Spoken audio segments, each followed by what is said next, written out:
Welcome to thoughts cook house. இன்றைக்கு ரொம்பவுமே ஒரு டெலிஷியஸான ஒரு ரெசிபி தான் உங்கள் கூட ஷேர் பண்ண போகிறேன். ஆமாங்க, ஸ்பெகத்தி இன் ரெட் சாஸ். அதாவது ஸ்பெகத்தியை ஒரு நல்ல சூப்பரான ஒரு ரெட் சாஸில் குக் பண்ண போகிறோம். ரொம்ப இன்ட்ரெஸ்டிங்காக இருக்க போகுது. இது ஒரு இட்டாலியன் டிஷ். சரி, வாங்க எப்படி செய்கிறதுன்னு நம்ம பார்க்கலாம். நான் இன்றைக்கி வந்து ஒரு 400 கிராம்ஸ் ஸ்பெகத்தி யூஸ் பண்ண போகிறேன் இது செய்கிறதுக்காக. இந்த ஸ்பெகத்தி பார்த்திங்கன்னா மைதாவால் செய்கிறதே கிடையாதுங்க. Healthier version. இது வந்து durum வீட்டால் செய்கிறது. நான் வந்து ஒரு பரிலா பிராண்ட் அப்படிங்கிற ஸ்பெகத்தி யூஸ் பண்ணியிருக்கேன். ஸ்பெகத்தி எப்படி இருக்குதுன்னு நான் காமிக்கிறேன் பாருங்கள். இந்த மாதிரி நூடுல்ஸ் மாதிரியே ஸ்டிக் மாதிரி இருக்கும். பார்க்குறக்கு நூடுல்ஸ் மாதிரி இருக்கும். பட் ஆனால் வந்து இது ஒரு பாஸ்தா வெரைட்டி. இது கம்ப்ளீட்டாக வந்து வீட்டில் செய்கிறது தான்.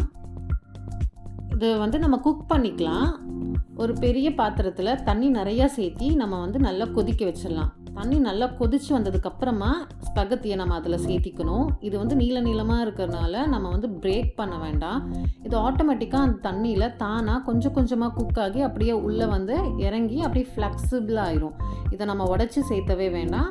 உடைக்காமல் நம்ம குக் பண்ணும்போது நல்ல நீளமாக நம்மளுக்கு கிடைக்கும். சாப்பிடும்போது குழந்தைங்கள்லாம் விரும்பி சாப்பிடுவாங்க. இதுக்கு தேவையான அளவு உப்பு சேர்த்திக்கணும். நல்லா ஒரு 2 டேபிள் ஸ்பூன் அளவு சேர்த்திக்கிறேன். பார்த்திங்கன்னா நல்லா சால்ட்டியாகவே ஃபீல் ஆகணும். அப்போ தான் நல்லா அந்த ஸ்பெகத்திக்கு அது ஒட்டும். பாருங்கள், நல்லா குக் ஆகணும். குக் ஆகி இதை நம்ம இப்படி பிரேக் பண்ணோன்னா பர்ஃபெக்டாக பிரேக் ஆகணும். ரொம்ப சாஃப்டாக மஷியாக ஆகிடக்கூடாது. ஸோ இப்போ நம்ம ஸ்விட்ச் ஆஃப் பண்ணிவிட்டு இதை நல்லா ஒரு பாத்திரத்தில் தண்ணியை வடிச்சிக்கலாம். வடித்ததுக்கப்புறமா நல்லா ரன்னிங் வாட்டரில் இதை நம்ம நல்லா அலசி எடுத்துக்கலாம். அப்போ தான் ஓவர் குக் ஆகாமல் இருக்கும். நான் இதில் ஆயில் சேர்த்துனோன்னா சாஸ் இதில் ஒட்டாதுங்க. இப்போ இந்த சாஸ் செய்கிறதுக்காக ஒரு 15 தக்காளி நல்லா பெரிய சைஸ்லேயே எடுத்திருக்கேன். தக்காளி வந்து நல்லா பார்த்து செலக்ட் பண்ணணும். நல்லா ரெட்டிஷ் கலரில் இருக்கணும். அதிகமாக எல்லோ வராத மாதிரி பார்த்துக்கோங்க. ஆனால் பழுத்து சாஃப்டாக கொலப்பாக இருக்கிற மாதிரியும் இருக்கக்கூடாது. இன்னொன்று வந்து நல்ல ஸ்வீட்டான டொமேட்டோஸாக நம்ம வந்து பார்த்து எடுத்துக்கிறது பெஸ்ட்டு. இட்டாலியன் டிஷ் வந்து கொஞ்சம் அந்த ஸ்வீட்டோடு இருக்கும். இட்டாலியன் டொமேட்டோஸ் கூட கிடைக்குது. அதுவுமே நல்ல ஆப்ஷன். நாட்டு தக்காளி அந்த மாதிரி எடுத்தோன்னா கண்டிப்பாக புளிப்பாக இருக்கும். ஸோ அதை அவாய்ட் பண்ணிடுங்க. ஹைப்ரிட் டொமேட்டோஸ் கூட எடுத்துக்கலாம். புளிப்பு அதிகமாக இருக்காது. முதல்ல வந்து இந்த தக்காளியிலேருந்து இந்த கண் இருக்கு இல்லைங்களா, இதை மட்டும் நான் காமிக்கிற மாதிரி இது மாதிரி கட் பண்ணி ரிமூவ் பண்ணிக்கணும். பாருங்கள், வேஸ்டேஜ் இல்லாமல் ஜஸ்ட் இந்த பார்ட் மட்டும் நம்ம ரிமூவ் பண்ணியாச்சு. இதுக்கப்புறமா இதோட பேக் சைடில் ப்ளஸ் மாதிரி நம்ம வந்து ஸ்லிட் பண்ணிக்கலாம் கத்தியை வச்சு. ரொம்ப டீப்பாக ஆழமாக கட் பண்ணணும்னு கிடையாதுங்க. மேலால் நம்ம இந்த மாதிரி கட் பண்ணிக்கலாம். இதே மாதிரி எல்லா டொமேட்டோஸும் நம்ம கட் பண்ணிக்கலாம். இது எதுக்கு கட் பண்ணியிருக்கோம் அப்படிங்கிறத நான் சொல்கிறேன். இப்போ நம்ம இந்த டொமேட்டோஸ் எல்லாமே பிளான்ச் பண்ணிக்கலாம். ஒரு கடாயில் நிறைய தண்ணி சேர்த்தி கொதிக்க வச்சிட்டேன். நல்லா கொதிக்கிற தண்ணியில் இந்த தக்காளி சேர்த்தியாச்சு. இது நல்லா கொதிச்சு இந்த பீல் பாருங்கள், அந்த ஸ்கின் அப்படியே பீல் ஆகி வந்திருக்கு. தானாக ஆட்டோமேட்டிக்காக கொதிச்சு வந்துடும். அப்படி வரப்போ அடுப்பை ஆஃப் பண்ணிவிட்டு நம்ம அப்படியே வந்து நல்லா ஐஸ் கோல்டு வாட்டரில் இதை சேர்த்திடணும். நல்லா சில்லுன்னு இருக்கிற தண்ணியில் சேர்த்துனோன்னா சீக்கிரமாக ஓவர் குக் ஸ்டாப் ஆகிடும். அதுக்கப்புறமா ஃபுல்லாக தோலை உரிச்சிட்டு முடிஞ்ச வரைக்கும் உள்ளே இருக்கிற விதைகள் எல்லாமே ரிமூவ் பண்ணி எடுத்துடலாம். அதுக்கப்புறமா இது வந்து ஒரு பிளெண்டரில் சேர்த்தி கோர்ஸாக இந்த மாதிரி நம்ம அரைச்சிக்கணும். நார்மலான மிக்ஸி ஜாரில் அப்படி பல்ஸ் மோடில் அரைச்சிக்கோங்க. சும்மா ஃபைன் பேஸ்ட்டாக பண்ண வேண்டாம். அது வேறு மாதிரி ஒரு டேஸ்ட் கொடுக்கும். இப்போது நம்ம வந்து ஒரு 7 பல் பூண்டை இந்த மாதிரி பொடியாக நறுக்கி எடுத்து வச்சுக்கலாம். அடுத்ததாக பாருங்கள், ஒரு பெரிய வெங்காயத்தை நல்லா சாப் பண்ணி எடுத்து வச்சுக்கேன். நல்லா ஒரு பெரிய சைஸ் வெங்காயம் இது. ஒரு 1/2 கப் அளவுக்கு கேப்சிகம் இந்த மாதிரி க்யூப்ஸாக கட் பண்ணி எடுத்து வச்சுருக்கேங்க. அப்புறம் ஒரு 1/2 கப் அளவுக்கு கேரட் வந்து கட் பண்ணி எடுத்து வச்சுருக்கேன். இப்போ நம்ம இதுக்கான சாஸ் ரெடி பண்ணிடலாம். ஒரு பேன் வச்சு ஹீட் பண்ணிக்கலாம். இதில் ஒரு 4 டேபிள் ஸ்பூன் அளவுக்கு ஆலிவ் ஆயில் சேர்த்திருக்கேன். இட்டாலியன் டிஷ் அப்படின்னாலே அந்த ஆத்தென்டிக் ஃப்ளேவர் வந்து ஆலிவ் ஆயில்னால தான் கிடைக்கும். நீங்கள் இது இல்லை அப்படின்னா பட்டர் சேர்த்திக்கோங்க. அப்படி இல்லைன்னா ரெகுலர் குக்கிங் ஆயில் கூட சேர்த்திக்கோங்க. இதில் வந்து பூண்டு சேர்த்திக்கலாம். அதோட ஃப்ளேவர் நல்லா இன்ஃப்யூஸ் ஆயிரும். அதுக்கப்புறமா கேரட் நம்ம சேர்த்திக்கலாம். அதுக்கு கொஞ்சம் அந்த குக்கிங் டைம் எக்ஸ்ட்ரா தேவை இல்லைங்களா. இதுக்கப்புறமா வெங்காயத்தை சேர்த்திக்கலாம். ஃபைனலாக இதை நம்ம சாட்டே பண்ணதுக்கப்புறமா கேப்சிகம் சேர்த்திக்கலாம். அது வந்து ரொம்ப சீக்கிரமாக குக் ஆகிடும்.